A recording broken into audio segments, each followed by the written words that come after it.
আরে এ তো আমার এক্স হাজবেন্ড।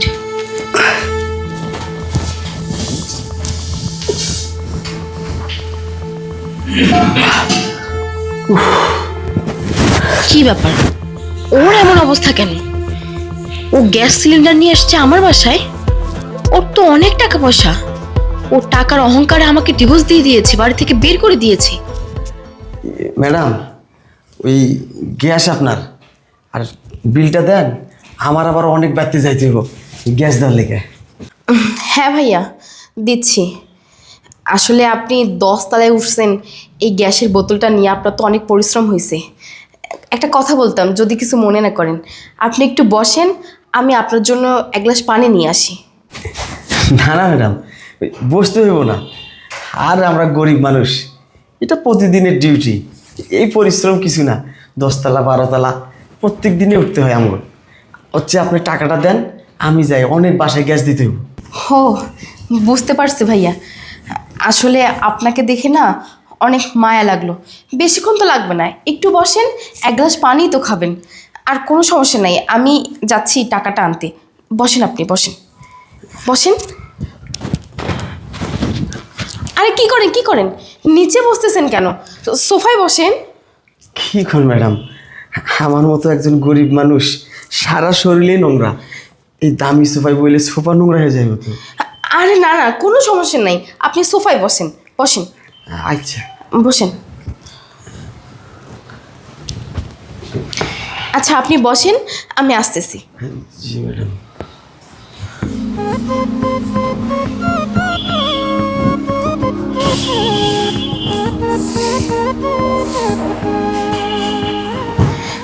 এই নেন পানি।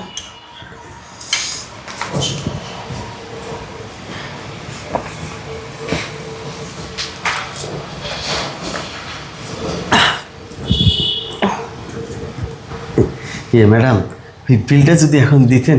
আচ্ছা ভাইয়া, আপনার গ্যাস সিলিন্ডারের দাম কত? 1800 টাকা ম্যাডাম।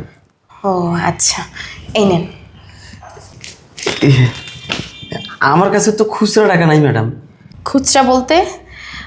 শুনেন, আমি আপনাকে 200 টাকা বকশিস দিলাম, ওই 200 টাকা আমার লাগবে না, আপনি নিয়ে নেন। হো, তার মানে আপনি আমার 200 টাকা বকশিস দিলেন? সত্যি ম্যাডাম, আমার অনেক বড় উপকার হইল।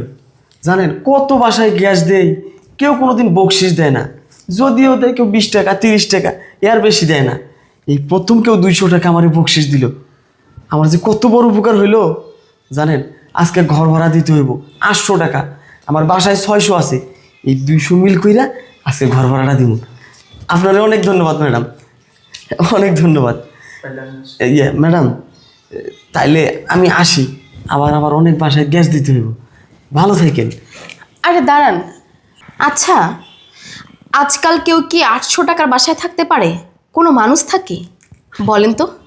কি যে কোন ম্যাডাম, আমি গরিব মানুষ, 800 টাকাই তো আমার কাছে অনেক কিছু।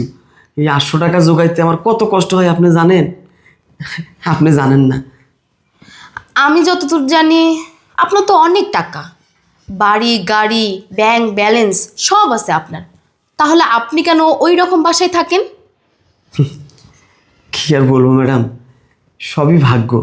আপনি ঠিকই বলছেন ম্যাডাম, কিন্তু এটা অনেক কাহিনী, এগুলো বলার সময় নেই ম্যাডাম। আমার অনেক বাসায় গ্যাস দিতে হইব, আমি না হয় আজকে যাই। আরে দাঁড়ান, আপনার গল্পগুলো শুনি, বলেন, কোনো সমস্যা নাই। হয়েছে কি ম্যাডাম, সবই না আমার ভাগ্য, আমার কপাল। এই কপালের দোষ ম্যাডাম। এক সময় আমার সব ছিল, আমার ব্যাংক ব্যালেন্স, আমার অট্টালিকা, আমার বাড়ি গাড়ি, কিন্তু আজ আমার কিছুই নাই ম্যাডাম। আমি আজকে দিন শেষে এই 200-500 টাকার কামলা। আমার জীবনে অনেক বড় পাপ আছে ম্যাডাম, আমি আমার পাপের প্রায়শ্চিত্ত করতেছি। আমি যে পাপ করছি, আমি যে ভুল করছি, আমি সবার দ্বারে কই, আমার মতো ভুল, আমার মতো পাপ, আমার মতো অন্যায় কেউ করিস না। এই দুনিয়ায় আল্লাহর বিচার আছে। কি এমন পাপ করছেন আপনি? বলেন, এইটাও শুনি। থাক না ম্যাডাম, বাদ দেন, অন্য কোনো একদিন হোক কথা হইব ম্যাডাম, আমি যাই। আরে দাঁড়ান, সবটাই বললেন, অর্ধেকটা এখন কেন বাকি রাখবেন? পুরোটাই বলেন। আমার জীবনে কি পাপ ছিল জানতে চান ম্যাডাম? তাইলে শোনেন। আমি একটা মেয়েরে খুব ভালোবাসতাম, ওই মেয়েটাও আমারে খুব ভালোবাসতো। আমরা বিয়েও করি, সুখের সংসার শুরু হয় আমাদের।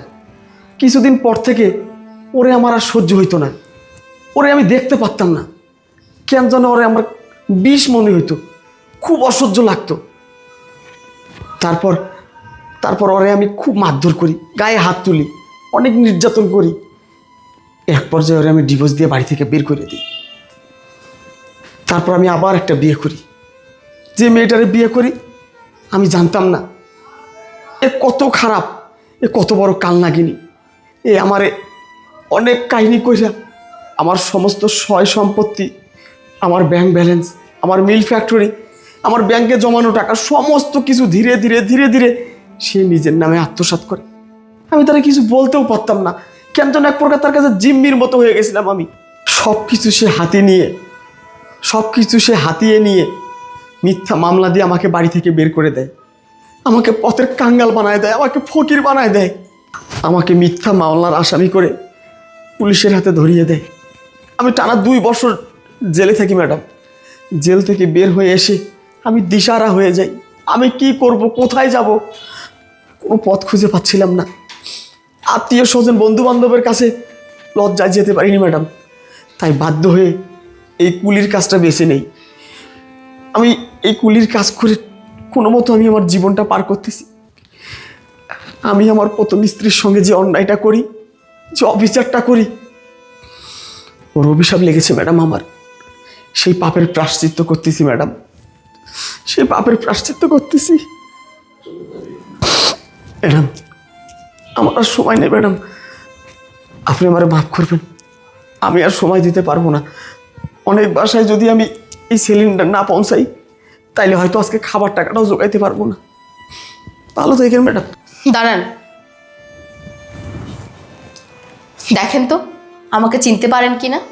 হ্যাঁ, ও তুই তুমি তুমি তুমি এই বাসায়? দাঁড়ান, তুমি না, আপনি।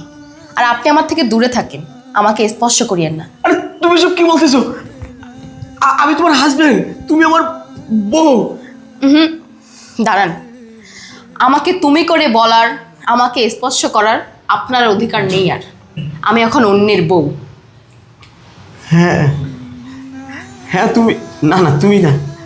হ্যাঁ ম্যাডাম আপনি ঠিকই বলেছেন, এখন আর আপনাকে ধরার ছোঁয়ার কোনো অধিকার আমার নেই। তবে আপনি জানেন ম্যাডাম, আমি না আপনাকে অনেক খুঁজেছি, কত জায়গায় যে আপনার খোঁজ করেছি, কিন্তু কোথাও আমি আপনাকে খুঁজে পাইনি। আপনি জানেন আমার লাইফটা না একদম একদম শেষ, আমি জিরো হয়ে গেছি। আমার এই জীবনের আর কোনো দাম নাই, কোনো মূল্য নাই। আমি পুরো ফিনিশ হয়ে গেছি ম্যাডাম, পুরো ফিনিশ হয়ে গেছি। আপনার নতুন সংসার, নতুন জীবন, দোয়া করি আপনি ভালো থাকেন, আপনি সুখে থাকেন। আসি ম্যাডাম, আপনি ভালো থাকবেন, আপনি ভালো থাকবেন।